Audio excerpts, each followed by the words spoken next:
So I've been in real estate since 2017. Before that, I was in marketing. My husband and I made the leap into real estate because we both wanted to be our own bosses, but we also had some luck in Airbnb, and we knew that we were making a lot of money, so we thought the investing model might be headed in that direction. And then I was sitting in my car in October of 2020 hearing a story about, Zillow calls it the great reshuffling, and NPR was talking about all these people that weren't going to be geographically tethered to their jobs anymore. And I've always been interested in that. So I thought, well, how does that impact real estate? Now my focus is much more furnished rentals, but for 30 days or more, because I think you're going to start to see a lot more movement, especially with people that don't have kids yet. Like, they're established in their career, so they have money, but they don't have kids yet. Would that strategy be more aligned with, locations such as Puerto Vallarta? I'm not sure if I'm saying that correctly, or Colorado Springs? Would that be more aligned with sort of destination spots like that? That kind of remains to be seen. And the reason why I say that is because there's a lot of reasons why people might do a medium-term rental, which is that they might want to be close to a family, which isn't necessarily destination specific. I think if you're in a hot destination, it's just going to be like a short-term rental. You will always be able to rent those properties.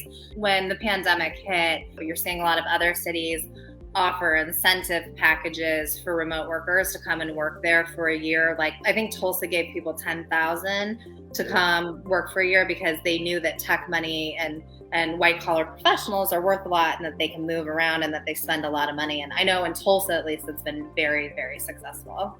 Walk us through medium-term rentals. So let's say I'm interested, I'm an investor, I'm a real estate agent. What's my first step? We have a lot of clients that will come to us and they really want a short-term rental, or they want to potentially use this property, but wherever they're looking might not have a law that's favorable. For instance, in Denver, it has to be your primary residence, and there's no messing around with that. They give out felonies to people that break the law on that. We're the only city that does that. So it's not something you want. Is that for Airbnb? Like if you... Yeah. So if you're under that 30-day threshold, you really are putting yourself in major jeopardy, and there could be serious consequences to that. What are the cons to medium-term rentals? I would say the only major disadvantage to it is that you're just not going to make the same kind of money that you're going to make with a short-term rental. However, if you have a property manager on your short-term rental, you will actually do better as a medium-term rental without property management than a short-term rental with property management. What is the property management for a short-term rental normally? Anywhere between like 20 and 40%, depending on where you're at. And then with the medium term, you can pretty much manage that yourself typically.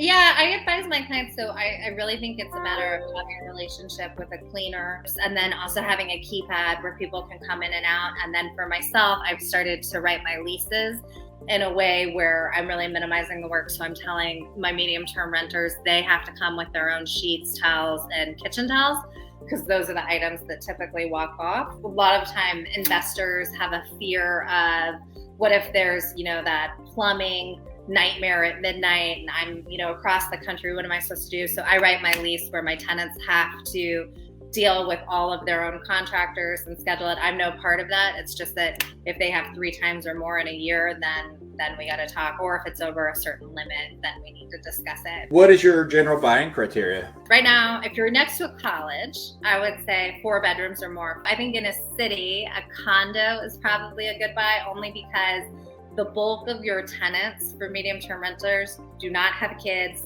They might have fur babies. They probably only have 1 car, so it's probably a single or a couple. So you do not need more than 3 bedrooms. So you said that the majority of your real estate sales business is investors and this brand of clients. Is that correct? Yeah, a lot of investors, house hackers.